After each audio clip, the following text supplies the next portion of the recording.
স্বরাষ্ট্রমন্ত্রী আসাদুজ্জামান খান কামাল তিনি কিন্তু খুবই গুরুতর আহত এবং গুরুতর আহত এই কারণে যে তিনি যখন সেনানিবাসে আশ্রয় নেওয়ার জন্য গিয়েছিলেন তখন সেখানে উত্তেজিত জনতা তাকে মাঝপথে ধরে ফেলে এবং তাকে বেদম মারধর করে গুরুতর আহত করে পিটায় এবং পরে সেনাবাহিনী তাকে আশ্রয় দেয় এবং তার চিকিৎসা সেখানে চলতেছে। স্বরাষ্ট্রমন্ত্রীর নাম শুনতে পাচ্ছি, সেনানিবাসে আছেন।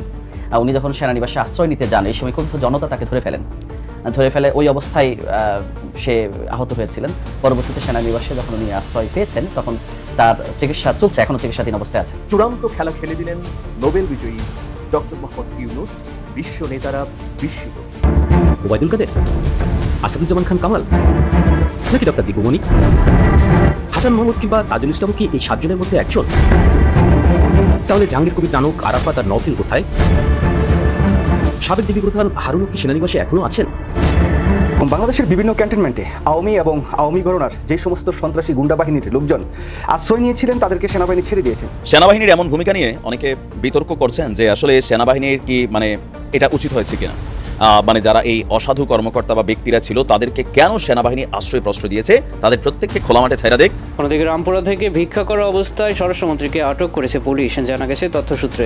দর্শক, বাংলাদেশের যে বর্তমান রাজনৈতিক প্রেক্ষাপট এবং পরিস্থিতি তারই আলোকে আপনাদের সামনে বেশ কয়েকটা গুরুত্বপূর্ণ ভিডিও নিয়ে হাজির হয়েছি। প্রিয় দর্শক, এই ভিডিওগুলোর অংশবিশেষ কিন্তু ভিডিও শুরুতেই দেখানো হয়েছে, আর যেটা দেখেই কিন্তু আপনি বুঝতে পেরেছেন যে ভিডিওগুলো কতটা গুরুত্বপূর্ণ এবং কোন দিকটাকে ইঙ্গিত করছে। তো দর্শক, আমি আর এই বিষয় নিয়ে বেশি কথা বলবো না, চলুন দেখে আসবো আজকের কাঙ্ক্ষিত ভিডিওগুলো। তার আগে বলবো, যারা এখনো চ্যানেলটি সাবস্ক্রাইব করেননি অবশ্যই চ্যানেলটি সাবস্ক্রাইব করে পাশে থাকা বেল আইকনটি ক্লিক করে দিন, আর যারা ইতিমধ্যেই চ্যানেলটি সাবস্ক্রাইব করেছেন তাদেরকে অসংখ্য ধন্যবাদ। তো চলুন দর্শক, ভিডিওটিতে একটি লাইক দিয়ে আমরা ধারাবাহিকভাবে সবগুলো ভিডিওর আলোচনা দেখে আসি। তবে রাজনৈতিক নেতাদের মধ্যে আমরা খুব জোরে সোরে স্বরাষ্ট্রমন্ত্রীর নাম শুনতে পাচ্ছি যে উনি এখানে আছেন, সেনানিবাসে আছেন। আচ্ছা, শোনা যাচ্ছে স্বরাষ্ট্রমন্ত্রী নাকি খুবই আহত। হ্যাঁ, এটা আমরাও শুনেছি যে উনি যখন সেনানিবাসে আশ্রয় নিতে যান এই সময় ক্ষুব্ধ জনতা তাকে ধরে ফেলে ওই অবস্থায় সে আহত হয়েছিলেন। পরবর্তীতে সেনানিবাসে যখন উনি আশ্রয় পেয়েছেন তখন তার চিকিৎসা চলছে, এখনো চিকিৎসাধীন অবস্থায় আছে। আমরাও শুনেছি যে উনি খুবই গুরুতর অসুস্থ অবস্থায় আছেন, এই পর্যন্ত আমরা শুনেছি। আর রাজনৈতিক ব্যক্তি, এর আগে আমরা বেশ কিছু রাজনৈতিক আলোচিত ক্যারেক্টারের নাম যেগুলো সবসময় সামনে এসছেন, এদের নাম এখন পর্যন্ত একটা বিষয় নাবিল ভাই, যে কেউ এতটা নিশ্চিত হয়ে বলতে পারছে না যে আসলে এখানে কারা কারা আছে। আওয়ামী লীগের সাবেক খুব প্রভাবশালী নেতা মন্ত্রী আমির হোসেন আবুর নাম আছে, তোফায়েল আহমেদের নাম আছে, তারপর আছে ডক্টর আব্দুর রাজ্জাকের নাম আছে, নানক সাহেবের নাম আমরা শুনতে পাচ্ছি যে উনি জাহাঙ্গীর কবির নানক। সর্বশেষ ওবায়দুল কাদের যখন থেকে ডিসঅ্যাপিয়ার বলা চলে এটাকে মিডিয়াতে, তারপর থেকে তো নানকই দায়িত্ব নিয়েছিলেন প্রেস কনফারেন্সগুলো করার জন্য। নানকের নাম শোনা যাচ্ছিল, তারপর নাম শোনা যাচ্ছে বাহাউদ্দিন নাসিম ওখানে থাকতে পারেন, উনি অস্ত্র নিয়েছিলেন, এই ধরনের একটা খবর আমরা কিন্তু শুনতে পেরেছি চারদিকে বিভিন্ন লোকজনের কাছে। মির্জা আজমের নাম আমরা শুরু থেকেই শুনে আসছি, মির্জা আজম আছেন।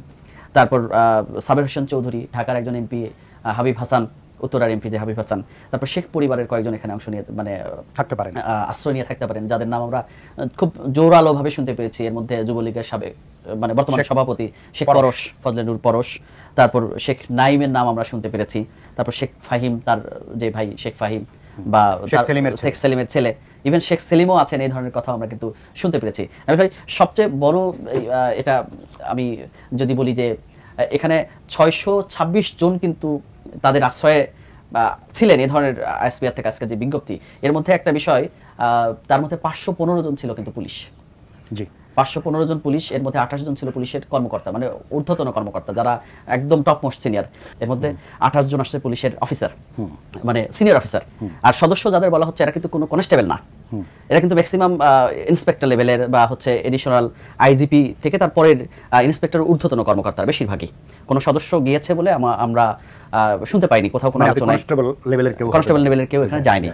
বেশিরভাগই ইন্সপেক্টর থেকে উপরের পর্যায়ের লোকজন, আইজিপির নিচে। আইজিপি নামও আমরা শুনছি যে উনি এখানে আছেন, তৎকালীন আইজিপি আব্দুল্লাহ মামুন সাহেবের কথা বলছি, উনি এবং তৎকালীন তার ডিএমপির কমিশনার সেই নামও শোনা যাচ্ছে, হাবিবুর রহমান সাহেব, ওনাদের নাম শোনা যাচ্ছে। তা আমরা এটা বিভিন্ন ওনার নামও শোনা যাচ্ছে।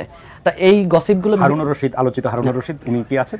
ওনার নাম শোনা যাচ্ছে, উনি আছেন, কিন্তু বিপ্লব কুমার সরকার বলা হচ্ছে যে উনি হয়তোবা নেই, উনি ওনার মতো করে অন্য কোনো জায়গায় সেফ, ওনার মতো করে নিরাপদে থাকার চেষ্টা করছেন, অথবা অনেকেই বলছেন যে উনি দেশে আছেন, এখন কোথাও পালাতে পারছেন কিনা এটা কেউ নিশ্চিত হতে পারেননি।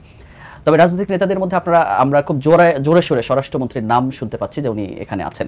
চূড়ান্ত খেলা খেলে দিলেন নোবেল বিজয়ী ডক্টর মোহাম্মদ ইউনূস, বিশ্ব নেতারা বিস্মিত। ইন্টারকন্টিনেন্টালে বাংলাদেশে নিযুক্ত বিভিন্ন দেশের রাষ্ট্রদূত, হাই কমিশনার সহ জাতিসংঘ এবং বিশ্বের বিভিন্ন সংস্থার প্রধানদের ব্রিফিংকালে তিনি এসব কথা বলেন। ডক্টর মোহাম্মদ ইউনূস খুব দৃঢ়তার সঙ্গে বাংলাদেশের বর্তমান পরিস্থিতিকে বিশ্বের সমগ্র নেতাদের সামনে তুলে ধরেছেন। মানে এখানে নেতাদের প্রতিনিধিরা উপস্থিত ছিলেন। তার এই দৃঢ়তা সমৃদ্ধ বক্তব্য ইতোমধ্যে আন্তর্জাতিক সংবাদ মাধ্যমগুলোর কল্যাণে সারা বিশ্বে ছড়িয়ে গেছে এবং সবার মধ্যে একটা অনন্য উচ্চতায় পৌঁছে গেছে বাংলাদেশ। ডক্টর মোহাম্মদ ইউনূসের এই দৃঢ় উচ্চারণ সংকটকালীন এই মুহূর্তে নিশ্চয়ই সারা বিশ্বের কাছে বাংলাদেশের মর্যাদাকে সমুন্নত করবে এবং উন্নত করবে নিঃসন্দেহে। ডক্টর মোহাম্মদ ইউনূস বলেছেন যে বাংলাদেশের বন্ধু রাষ্ট্রের কাছে কৃতজ্ঞ, সংকটকালীন তারা আমাদের সহায়তা করেছে। বর্তমানে একটি চ্যালেঞ্জিং সময় পার করছি। 2 সপ্তাহ হলো বাংলাদেশের দ্বিতীয় বিপ্লব সাধিত হয়েছে। হাজার হাজার মানুষ স্বৈরশাসক শেখ হাসিনার বিরুদ্ধে প্রতিরোধ গড়ে তুলেছে। তিনি দেশ থেকে পালিয়ে গেছেন। তিনি বলেন, সাধারণ মানুষের স্বাধীনতার জন্য ছাত্র জনতা প্রতিশ্রুতিবদ্ধ। শত শত মানুষ মারা গেছে, হাজার হাজার মানুষ আহত। আমি আশা করি আপনারা আমাদের সহায়তা করতে পারেন। অনেক শিক্ষার্থী বুলেটের আঘাতে আহত হয়েছেন, অনেকে রাবার বুলেটে চোখে আক্রান্ত হয়েছেন, ফলে চোখ অন্ধ হয়ে গেছে। প্রধান উপদেষ্টা বলেন, আমি তরুণদের সম্মান জানাই যারা দেশের জন্য আত্মত্যাগ করেছেন। গণতান্ত্রিক মত প্রকাশের জন্য তারা এই আত্মোৎসর্গ করেছেন। বৈষম্যহীন বন্ধুত্বপূর্ণ দেশ চায় তরুণ সমাজ। আমি দেশের দায়িত্ব নিয়েছি, তবে শেখ হাসিনার স্বৈর শাসন দেশের সব প্রতিষ্ঠান ধ্বংস করে দিয়েছে। বিচার বিভাগ ভেঙে পড়েছে, দীর্ঘ সময় ধরে গণতান্ত্রিক অধিকার ক্ষুণ্ণ করা হয়েছে, পাতানো নির্বাচন করা হয়েছে, ভোটাধিকার থেকে বঞ্চিত হয়ে তরুণ সমাজ বেড়ে উঠেছে, রাজনৈতিক প্রভাবে ব্যাংক ডাকাতি হয়েছে। তিনি চমৎকারভাবে স্বল্প ভাষায় এই যে কথাগুলো বলেছেন তার মধ্য দিয়ে স্পষ্ট হয়ে উঠেছে বাংলাদেশের বর্তমান প্রেক্ষাপট এবং অতীতের শাসনের নানা চিত্র। আপনারা জানেন যে স্বরাষ্ট্র উপদেষ্টা ব্রিগেডিয়ার জেনারেল অবসরপ্রাপ্ত এম শাখাওয়াত হোসেন তিনি তার দায়িত্ব পালন কালে এমন কিছু কথা বলেছিলেন যে কথাগুলোর কারণে ছাত্র জনতা বিক্ষুব্ধ হয়েছিল, সাধারণ মানুষের হৃদয়ে আঘাত লেগেছিল, যার ফলশ্রুতিতেই তাকে স্বরাষ্ট্র মন্ত্রণালয় থেকে সরিয়ে পাট এবং বস্ত্র মন্ত্রণালয়ে দেওয়া হয়েছে। ব্রিগেডিয়ার জেনারেল অবসরপ্রাপ্ত এম শাখাওয়াত হোসেনের সেই সব কথা আসলে বিক্ষুব্ধ ছাত্র জনতার মনে আগুন জ্বালিয়ে দিয়েছিল। কিন্তু আজকে প্রধান উপদেষ্টা ডক্টর মোহাম্মদ ইউনূস যে দৃঢ়তার সঙ্গে বর্তমান সময়ের বাংলাদেশের চিত্র এবং অতীতের চিত্রগুলো তুলে ধরলেন তা নিঃসন্দেহে একটা সুস্পষ্ট বার্তা হিসেবে বিশ্ব নেতাদের কাছে উপস্থাপিত হয়েছে। ফলশ্রুতিতে বাংলাদেশ নিয়ে বিশ্বের বিভিন্ন রাষ্ট্রের মধ্যে যে ধোঁয়াশা সেটা কেটে গেছে এবং বাংলাদেশ মর্যাদাপূর্ণ জায়গায় অধিষ্ঠিত হয়েছে। এটা হচ্ছে প্রথম দিক। মানে বিশ্ব নেতাদের কাছে ডক্টর মোহাম্মদ ইউনূস সুস্পষ্টভাবে তার অবস্থান তুলে ধরেছেন। এতে বিশ্ব নেতারা যেমন বিস্মিত, আপ্লুত এবং আশ্বস্ত হয়েছেন, অন্যদিকে বাংলাদেশের ছাত্র সমাজ যারা এই অভ্যুত্থানের স্টেক হোল্ডার, পাশাপাশি সাধারণ মানুষ, তারাও ডক্টর মোহাম্মদ ইউনূসকে হৃদয়ের মণিকোঠায় নিয়েছেন। আরেকটি গুরুত্বপূর্ণ বিষয় হচ্ছে ডক্টর মোহাম্মদ ইউনূস ইতিমধ্যে ভারতকে তার অবস্থান স্পষ্ট করেছেন। তিনি ভারতের প্রধানমন্ত্রী নরেন্দ্র মোদীকে এই বলে আহ্বান জানিয়েছেন যে খুব দ্রুত সময়ের মধ্যে আপনি বাংলাদেশে আসুন, নইলে গুরুত্বপূর্ণ অনেক কিছু মিস করবেন। তিনি এই মিস করবেন বলে ধোঁয়াশার মধ্যে রাখেননি নরেন্দ্র মোদীকে। তিনি বলেছেন ঢাকার শহর এখন গ্রাফিতির রাজধানীতে পরিণত হয়েছে। তিনি বলেছেন বিশ্বের গ্রাফিতির রাজধানী হচ্ছে বাংলাদেশ। আপনি একবার বাংলাদেশ সফরে এসে দেখুন ছাত্র সমাজ কি অসাধারণ বিপ্লব করেছে।